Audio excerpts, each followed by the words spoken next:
Hi there, and welcome to another episode of Sensibly Sustainable, brought to you by the Office of Sustainability at Texas A&M. My name is Emily, and today I'm going to discuss clothing. I'm also going to have a special guest, Brian, to help me with part of the discussion.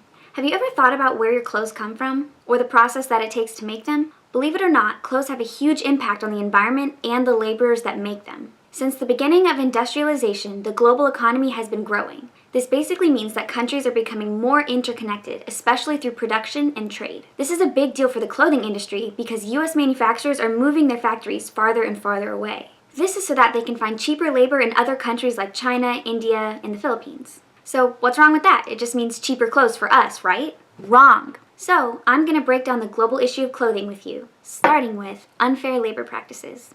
In the early 2000s, multinational corporations began practicing something called overseas outsourcing. This is basically when big brand companies take their manufacturing abroad, because many foreign countries don't have labor laws and it's really cheap to employ laborers. These big companies cut their American workforce by 2.9 million people, and then they employed 2.4 million people abroad. This is unfair to foreign laborers because the US is taking advantage of them.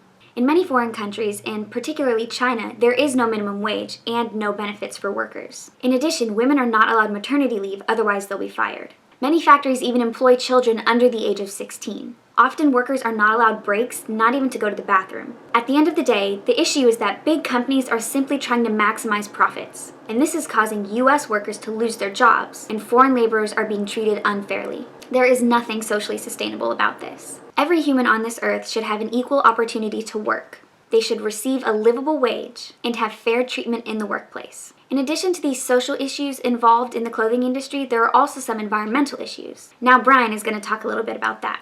Hey y'all, my name is Brian, and today I'm going to talk to y'all a little bit about the different harmful chemicals we find in the clothes we wear. Nylon and polyester are two synthetic fabrics that we find in many of the clothes we wear today.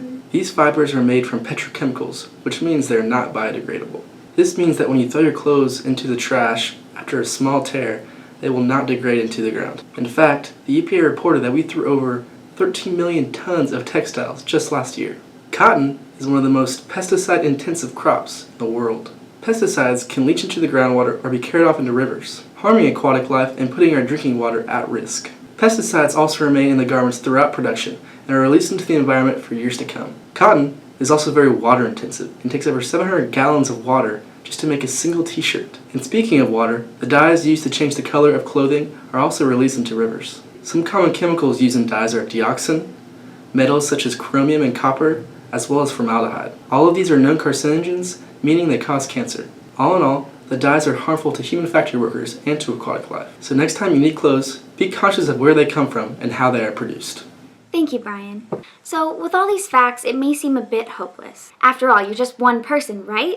Wrong again. There are a number of things you can do to purchase clothes that are environmentally and ethically sound. The first thing you can do is buy used clothes. When you buy used clothes, there's no carbon or water footprint. If you purchase from a thrift shop, sometimes the proceeds will go towards a charity. This is another form of social sustainability. Also, go to garage sales. It's a way to support your local community and save some money. And if you have a friend that's close in size, consider swapping clothes and shoes with them. The next best thing you can do is buy new clothes produced sustainably. Some key words to look for are organic cotton, made in the USA, made with plant-based dyes, and fair trade. Fun fact, all of the clothes I wore in my previous videos are used clothes. Go back and watch them, I bet you can't even tell. If you like these videos, please subscribe to our channel. Feel free to leave a comment on what you think. Thanks for watching!